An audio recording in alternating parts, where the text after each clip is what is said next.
असाधना और साधना, बाह्य दृष्टि हटाइए, अंतर्दृष्टि में सुधार कीजिए। बाह्य तो यंत्रों के द्वारा हो रहा है, अंतःकरण यदि सुधर जाए तो बाह्य सब सुधर जाएगा।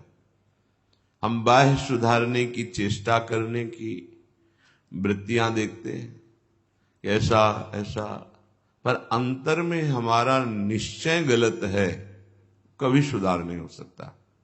ये बहुत सूक्ष्म बात है।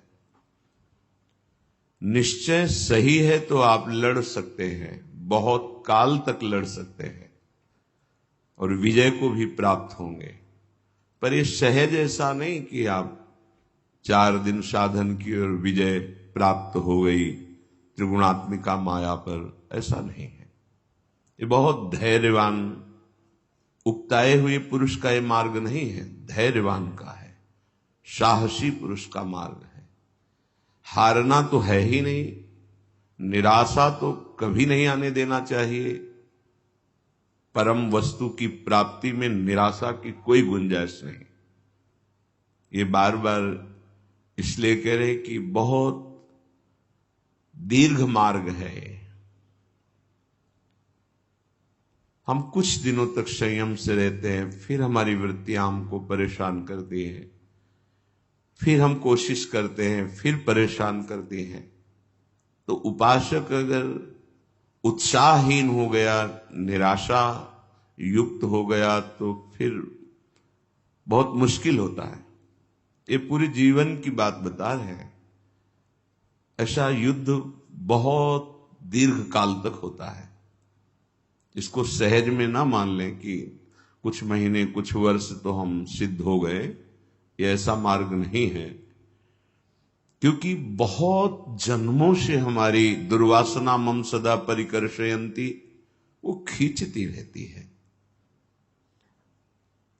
जैसे जग भी जाए तो सुखद दुखद स्वप्न खींचता है, जगने पर भी। जब उसका अंतराय बहुत लंबा होता है तब वो विस्मरण होता है। नहीं, जग गए हैं, बैठे हैं, पर उसी स्वप्न चिंतन में दुखद हुआ या सुखद, उसमें फिर जग के भी डूबने लगते हैं। अगर हमको तत्व ज्ञान भी हो गया है तो हम जिस साधन से तत्व बोध प्राप्त किए, उस साधन की तन्मयता हटने नहीं देना चाहिए। नहीं तो जैसे जगा हुआ पुरुष भी सुखद दुखद स्वप्न का चिंतन करके उसमें तदात्म होने लगता है, ऐसे ही जगा हुआ पुरुष भी, अर्थात ज्ञान को प्राप्त हुआ भी, अगर वो अपने चिंतन को जिस साधन से बोध प्राप्त किया है उसी में स्थित नहीं रखता, तो ये तो रहता है कि स्वप्न है, पर उसकी दुखद सुखद घटना प्रभावित कर देगी। इसलिए आत्मज्ञान से आत्मरति, आत्म तृप्ति, आत्मबोध, उसी में आजीवन ब्रह्मबोध महापुरुष तन्मय रहते हैं, एक क्षण भी व्यर्थ नहीं जाने देते। क्योंकि बोध होने पर वो स्वभाव ही ऐसा बन जाता है, अगर कहीं स्वाप्निक इस मान अपमान निंदा स्तुति का वो चिंतन करने लगे तो फिर हृदय जागते हुए भी जैसे स्वप्नाशक्ति दुखद या सुखद उसे विचलित करती, ऐसी स्थिति होने लगती है। ये बड़ा गूढ़ विषय है। इसलिए पूज्यपाद उड़िया बाबा जी महाराज, उनके वचन, आत्मज्ञान होने पर भी आत्मरति, आत्म क्रीड़ा, आत्मबोध, उसी में चिंतन में हम भगवत मार्ग में अभी चल रहे हैं। हमारी वृत्तियां बिगड़ती भी हैं। हमें निराश नहीं होना, हताश नहीं होना। ये बहुत मजबूती से चलने वाला मार्ग है। बहुत से ऐसे माया के प्रवाह, ऐसे झोंके आते हैं जिनमें लगता है अब सब कुछ गया। नहीं, वो एक वृत्ति है जो तुम्हें विचलित कर रही है, उसको जीतना है। हमें अंतर से ये बात समझनी कि ऐसी गलती क्यों हुई, ऐसी त्रुटि क्यों हुई। बहुत विचार करने पर निकलता है शास्त्र आज्ञा का उल्लंघन हुआ।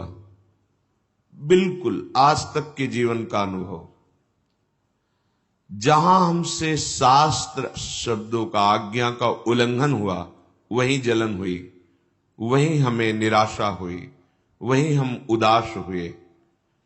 बिल्कुल ये परमार्थ शास्त्र आज्ञा गुरु आज्ञा पर ही प्रकाशित होता है। बिल्कुल ये बिल्कुल बात समझ ली। थोड़ा भी मनमानी आचरण ये विचलित कर देगा, आपको भ्रम पैदा कर देगा, ऐसा कुहरा अंधकार पैदा कर देगा कि सत्य मार्ग समझ में ही नहीं आएगा। ये बहुत दिव्य मार्ग है। ये शास्त्र वाक्य उल्लंघन हुआ कि अंतर ध्यान हो जाएगा, आपको समझ ही नहीं आएगा, उल्टी समझ हो जाएगी।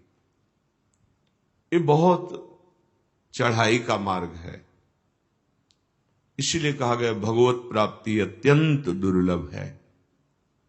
पर हमें इस दुर्लभता को सुलभता में बदलना है। हमें जो मानव देह मिला है इसे दुर्लभ मानकर निराश होने के लिए नहीं मिला है। श्रीपाद प्रबोधानंद जी महाराज कह रहे हैं, त्यक्तः सर्वोपि धर्मो हरि हरि न मन्यत् त्यक्तमेकं विकर्म। श्री कृष्णे तस्य नाम स्वथ तदनुचरे नाग सामस्ति मेन्तः। श्रीमद् वृंदावन त्वाश्रये मगति गतिम